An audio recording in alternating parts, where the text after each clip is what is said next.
Good day, math enthusiasts! This video's topic is all about simplifying radicals.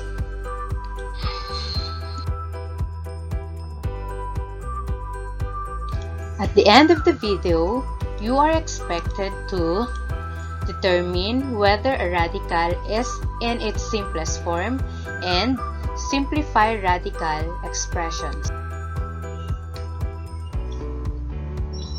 But first, we have to look back at the properties of radicals. The first one is the product rule for radicals. Nth root of x times y is equal to nth root of x times nth root of y. The second, the quotient rule for radicals. Nth root of x over y is equal to nth root of x divided by nth root of y.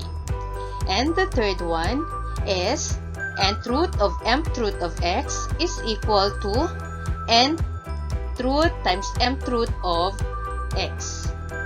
These properties of radicals can be useful in simplifying radicals. Radicals are said to be in its simplified form if the following conditions are satisfied. Condition 1. The radicand has no factor whose indicated roots can still be taken.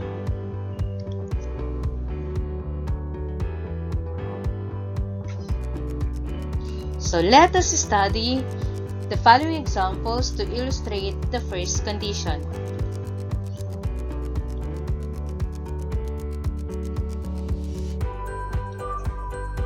Number 1. Simplify square root of 20. So let us think of the factors of 20 kung saan isa doon ay perfect square. So ano yung mga factors ng 20? So by listing, we can write 20 as 2 times 10 or 4 times 5. Pero sa set ng factors ng 20, yung 4 lang ang ang perfect square. So we can use 4 and 5 as the factors of 20. So square root of 20 can be written as the square root of 4 times 5. And by the product rule for radicals, square root of 4 times 5 can be written as the square root of 4 times square root of 5.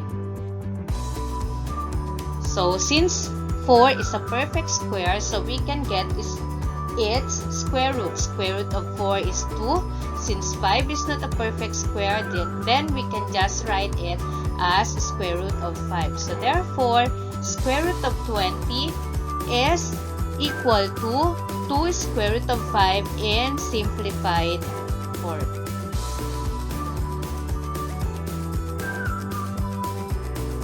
Number 2.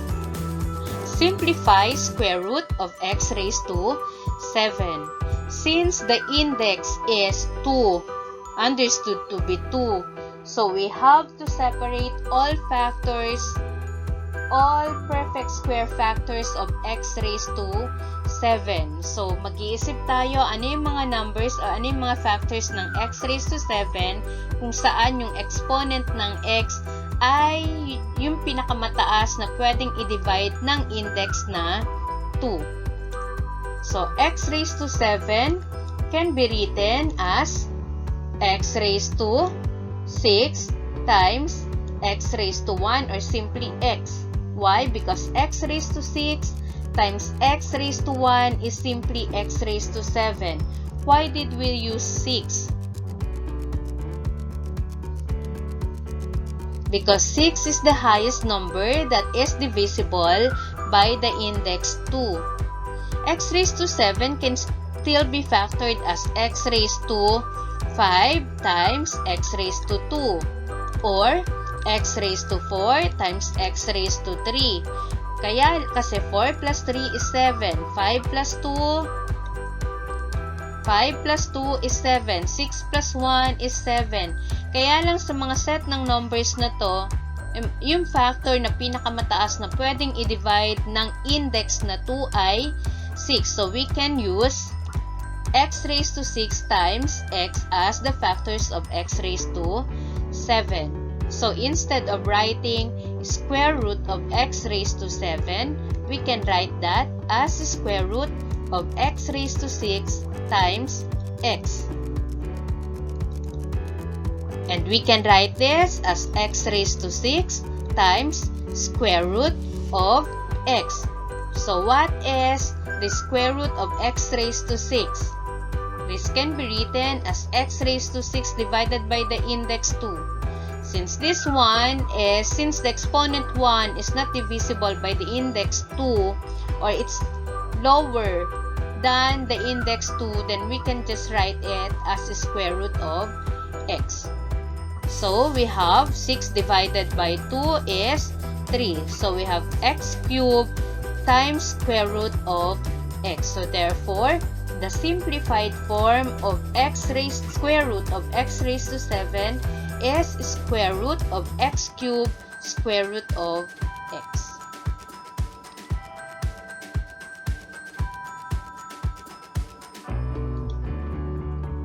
Number 3.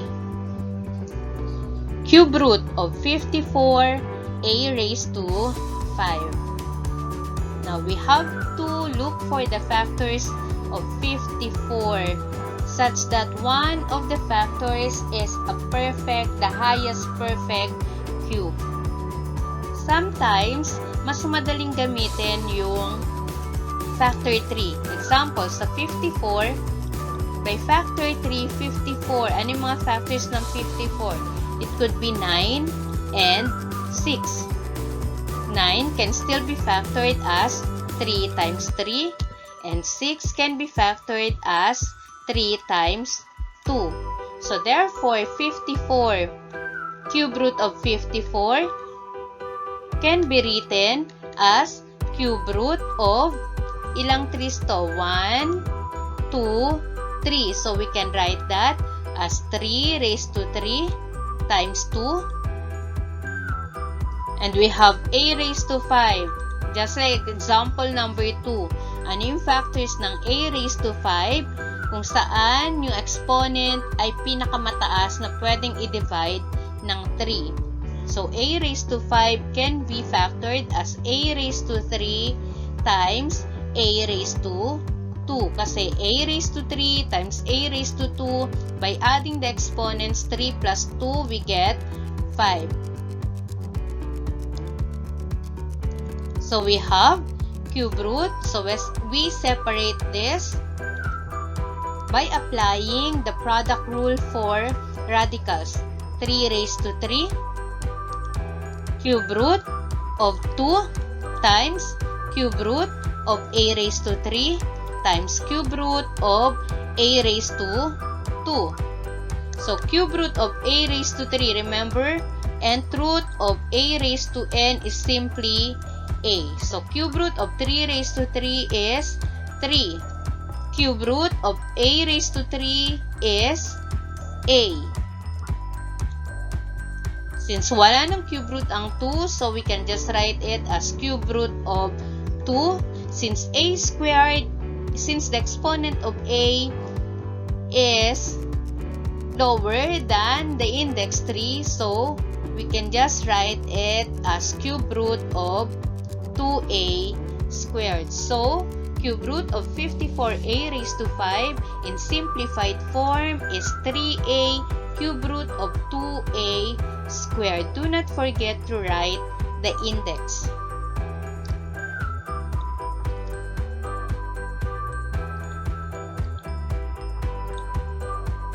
Shall we have now number 3 example, or number 4? Fourth root of 162 m raised to 8 n raised to 7. Again, 162 by factor 3 can be written as 81 times 2. 81 can be written as 9 times 9, and 9 can be written as 3 times 3. So therefore, 162 can be written as, how many 3's there? 1, 2, 3, 4. 3 raised to 4 times 2. So let's have now 4th root of 162, m raised to 8, n raised to 7. So 162 can be written as 4th root of 3 raised to 4 times 2. Since the exponent of m here is divisible by the index 4, so there's no need to factor m raised to 8. So we can write that as m raised to 8. For n, ano yung mga numbers o ano yung factors ng n raised to 7 kung saan yung exponent doon ay divisible ng index 4? So anong mga yon? It could be n raised to 4 times n raised to 3. Kasi 4 plus 3 is 7. Basta ang gagamitin yung pinakamataas na number na pwedeng i-divide ng index na 4. So let's now have the 4th root of each term. 4th root of 3 raised to 4 is 3. Kasi divide nyo lang exponent by the index 4. It's understood to be 3 raised to 1. Next, m raised to 8. So, m raised to 8 divided by 4 is m raised to 2. For n raised to 4, again, divide the exponent by the index 4. So, 4 divided by 4 is 1. So, we can write that as n raised to 1 or simply n. So, ang maiiwan lang sa loob, yung wala ng perfect 4th power,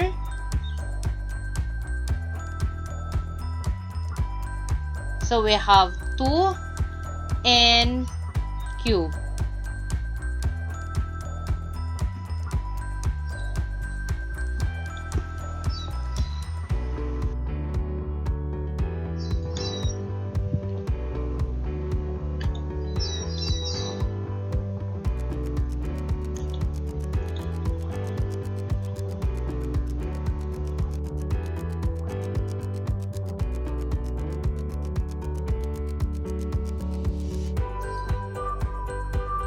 Let's now proceed to condition 2.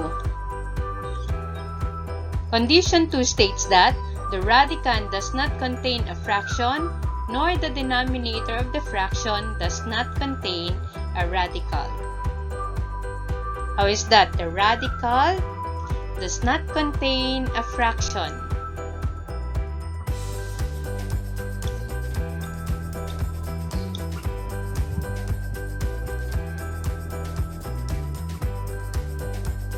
So, a radical does not contain a fraction. So, how do we simplify an expression or a radical whose radicand is a fraction? So, we always have to look for the denominator. Anong imumultiply natin sa denominator 3 para ito ay maging perfect square? So, kung ano yung mumultiply sa denominator, yun din ang imumultiply sa numerator. Kasi, multiplying a number by 1 does not change the value of the number. So, we have square root of 2 over 3. Since we want to make 3 a perfect square, we multiply both the numerator and the denominator by 3, or 3 over 3 is simply 1. As I said, multiplying an expression by 1 does not change the value of the expression. So, ganun pa rin. 3 over 3 is simply 1. Pag minultiply natin ang 2 over 3 ng 1, ang sagot pa rin ay 2 over 3. So, we have square root of 2 times 3 is 6, and 3 times 3 is 9. By the quotient rule, square root of 6 over 9 can be written as square root of 6 over square root of 9. And square root of 6 is already in simplified form. So, square root of 6 over square root of 9 is 3. So, therefore, square root of 2 over 3 in simplified form is square root of 6 over 3.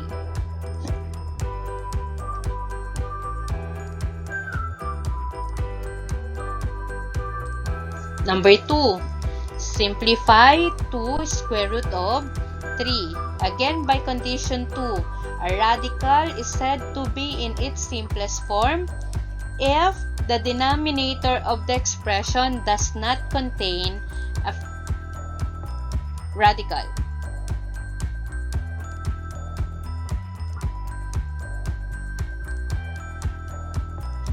So again, we have to look for the denominator. Let us think of what must be multiplied by square root of 3 to make it a perfect square. Alright, so the answer is square root of 3. So 2 square root of 3. So again, anong i-multiply sa square root of 3 para maging perfect square? Ang sagot ay square root of 3. Kung anong i-multiply sa denominator, yun din ang i-multiply sa numerator. Kasi square root of 3 over square root of 3 is simply equal to 1. And multiplying an expression by 1 is the expression itself. So 2 times square root of 3 is equal to 2 square root of 3. Square root of 3 times square root of 3 is equal to square root of 9. And 2 square root, this becomes 2 square root of 3 over square root of 9 is 3. So the answer is 2 square root of 3 over 3. Or just remember, square root of 3 times square root of 3 is 3. Square root of 5 times the square root of 5 is 5. So square root of n times square root of n is equal to n. Next, fourth root of a over b cubed c raised to 6. So, pag ganito lagi natin titignan yung denominator. Kiisip tayo kung ano i-multiply natin sa denominator para makuha natin yung root niya. So, dito, we have fourth root of a over b cubed c raised to 6. So, isipin natin, ano yung kulang o ilan ang kulang sa b raised to 3 para pwedeng i-divide ng index na 4. Para yung exponent ay pwedeng i-divide ng index na 4. So, b raised to 3, ang kulang niya ay b raised to 1. Kasi 3 plus 1 is 4 and 4 is divisible by the index 4. Next, sa c raised to 6, ilan ang kulang dun sa exponent na 6 para ito ay divisible ng index na 4? Okay, ang sagot ay c raised to 2 kasi 6 plus 2 is 8 and 8 is divisible by the index 4. So, we also have to multiply the numerator by b raised to 1, c raised to 2. So, let's have fourth root of a times b times c squared is a b c squared all over b cubed times b raised to 1 or times b is simply b raised to 4. C raised to 6 times c squared is c raised to 8. By the quotient rule for radicals, we can separate the numerator and the denominator. We can write it as fourth root of a b c squared all over fourth root of b raised to 4 c raised to 8. Sa numerator, since the exponents are already less than the index form, so therefore this is already in simplest form. So we can write it as fourth root of a b c squared all over fourth root of b raised to 4 is simply b raised to 1 or b. Fourth root of c raised to 8 is simply c raised to 2 kasi 8 divided by, we just divide the exponent by the index 4. 4 divided by 4 is 1 for B. 8 divided by 4 is 2 for C. So the answer is fourth root of ABC squared all over BC squared.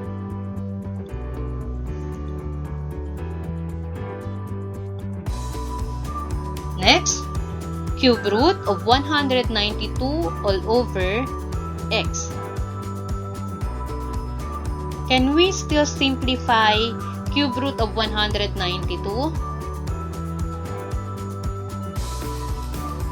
I think we can. So again, we just have to look for x, the denominator x. This is understood to have an exponent of 1. So ilan ang kulang sa exponent ng x para maging divisible ng index na 3. So, cube root of 192 over x. So, ang kulang sa exponent ng x ay 2. Multiply this also by 2. Kasi x squared divided by x squared is 1. So, para ang exponent ng denominator na x ay divisible ng index na 3. So, we can write it as cube root of 192 x squared all over cube root of x cubed. So, we have, but 192 by factor 3, what is this? Factors of 192.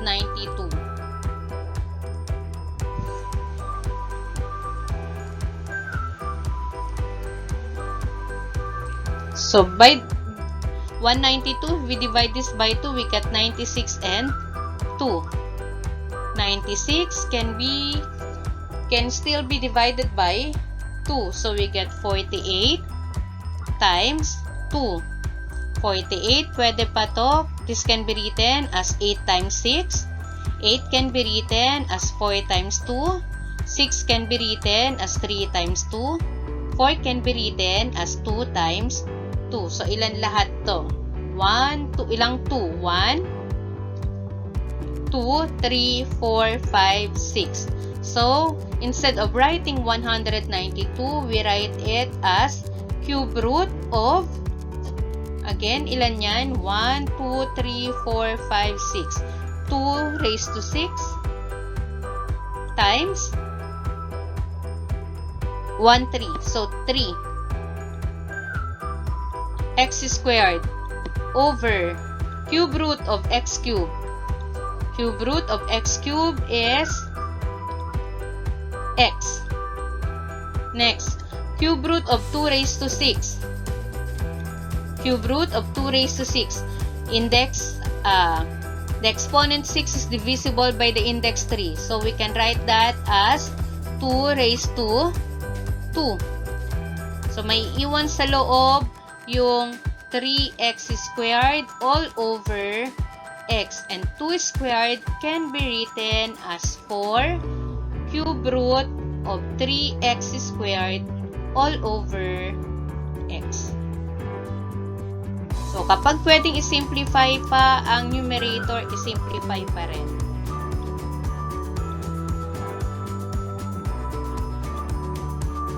Next, 6th root. 6 divided by 5th root of 8.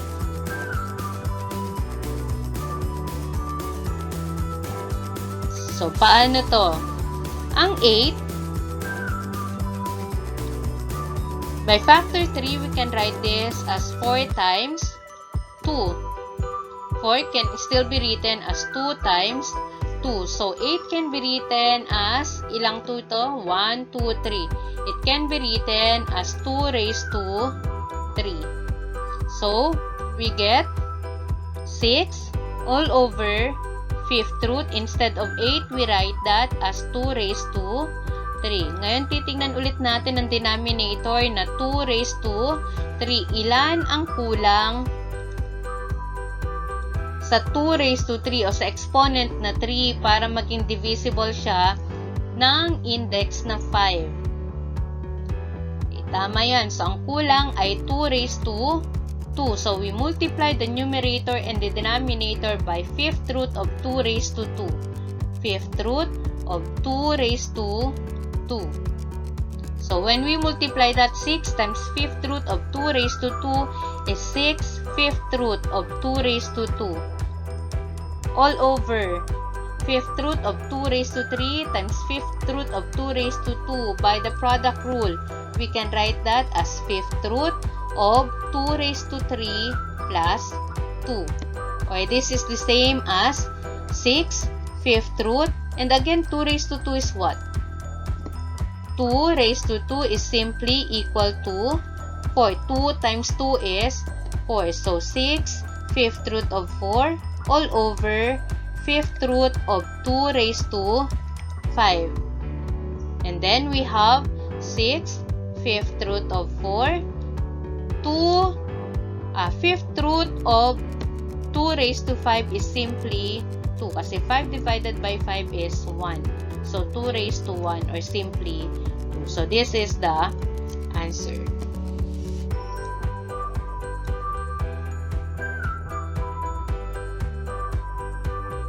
The last condition states that the index of the radical is in the lowest possible form.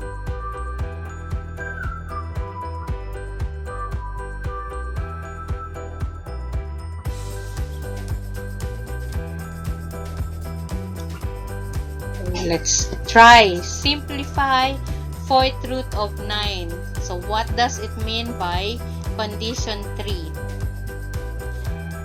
9 can be written as 3 times 3 or simply 3 raised to 2. So, instead of writing 4th root of 9, we write that as 4th root of 3 raised to 2. And when we write 4th root of 3 raised to 2 in an expression that contains rational exponent, we write this as 3 raised to 2, the index, the exponent 2 over the index 4. And 2 raised to 4 in simplest form is 1/2, right? 2 and 4 are divisible by 2. 2 divided by 2 is 1. 4 divided by 2 is 2. So, we write this as 3 raised to 1/2. And when we write 3 raised to 1/2 in radical form, that is square root of 3 raised to 1 or simply square root of 3. So, 4th root of 9 can be written as square root of 3.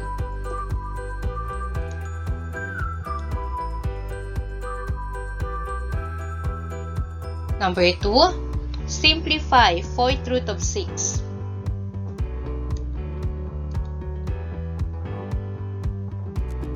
How do we write 4 in exponential form? So, 4 can be written as 2 times 2 or this is 2 raised to 2. So, 6th root of 4 can be written as 6th root of 2 raised to 2. And when we write 6th root of 2 raised to 2 in an expression that contains rational exponent, this can be 2 raised to the exponent 2 over the index 6. 2 over 6 in simplified form is 1 over 3 kasi 2 and 6 are divisible by 2. So, when we divide 2 by 2, the answer is 1. And when we divide 6 by 2, the answer is 3.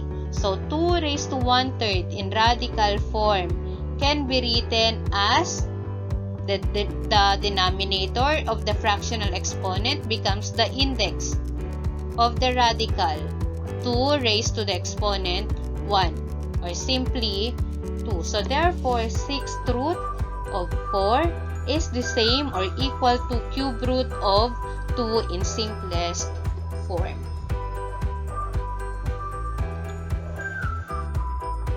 Number 3. Simplify 10th root of 32a raised to 5b raised to 5. 32. How do we write 32 in exponential form? So 32 by factor 3, we can write this as 16 times 2. 16 can be written as 8 times 2. 8 can be written as 4 times 2. And 2 can be written as 2 times 2. So, ilang to lahat? 1, 2, 3, 4, 5. So, 32 can be written as 2 raised to 5. So, we get 10th root of 2 raised to 5, a raised to 5, b raised to 5. So, we write this in exponential form. 2 raised to 5 over the index 10, a raised to 5 over 10, b raised to 5 over 10. And 5 over 10 can be written as 1 half. So, 2 raised to 1 half, a raised to 1 half, b raised to 1 half. And when we write this in radical form, that is square root of 2 raised to 1, a raised to 1, b raised to 1. So, 10th root of 32, a raised to 5, b raised to 5 is simply square root of 2ab. Second to the last example, number 4. Simplify 9th root of 64, a raised to 6. So, pwede natin gamitin ang factor 3 ulit para ma-simplify yung 64. So, 64 by factor 3, 64 can be written as 8 times 8. 8 can be written as 4 times 2. And 4 can be written as 2 times 2. So, hanggang sa maging prime factors lahat. O, hindi na pwedeng i-factor. So, ilang to lahat to? 1, 2, 3, 4, 5, 6. So, 64 can be written as 2 raised to 6. So, 9th root of 64a raised to 6 can be written as 9th root of 2 raised to 6, a raised to 6. And then we write this in fractional exponent. 2 raised to 6 over the index 9. So, 2 raised to 6 over 9. A raised to the exponent 6 over the index 9. So, 6 over 9 in simplest form. 6 and 9 are divisible by 3. So, 6 divided by 3 is 2. 9 divided by 3 is 3. So, we write this as 2 raised to 2 over 3, a raised to 2 over 3. Since pareho sila ng denominator na 3, so magiging index dyan ay 3. So, cube root of 2 raised to the numerator 2, a raised to 2. And 2 raised to 2 can still be written as 4a squared. Cube root of 4a squared. We're down to the last example. Simplify 12th root of 625 m raised to 2 n raised to 4. So, i-factor muna natin yung 625. So, again, by factor 3, 625 divisible by 5. So this can be written as 5 times 125. 125 pwede pa rin i-divide ng 5. 5 times 25. Ang 25 pwede rin isulat as 5 times 5. So ilang 5 lahat? 1, 2, 3, 4. So 625 is equal to 5 raised to 4. So 12th root of 625 m squared and raised to 4 can be written as 12th root of 5 raised to 4 m raised to 2 n raised to 4. Again, we have to write this in fractional exponents. 5 raised to 4 over the index 12, m raised to 2 over 12, n raised to 4 over 12. Pag sinimplify natin yung 4 over 12, 2 over 12, and 4 over 12, dapat pare-pareho sila ng denominator kapag sinimplify. So, pwedeng i-divide natin both numerator and denominator by 2. Although, pwede ang 4 para sa 4 over 12, but 2 and 12, 2 over 12 cannot, 2 is not divisible by 4. So, we just make use of 2. So, 4 over 12 in simplest form, divisible by 2, or in simpler form, that is 2 over 6. 2 over 12 in simplest form, that is 1 over 6. So, dapat pareho sila ng denominator na 6. So, 5 raised to 4 over 12 is 5 raised to 2 over 6. M raised to 2 over 12 is M raised to 1 over 6. And N raised to 4 over 12 is N raised to 2 over 6.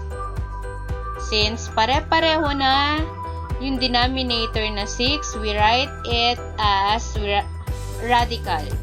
So, the denominator 6 can be used as the index. So, 6th root of 5 raised to 2, m raised to 1, n raised to 2.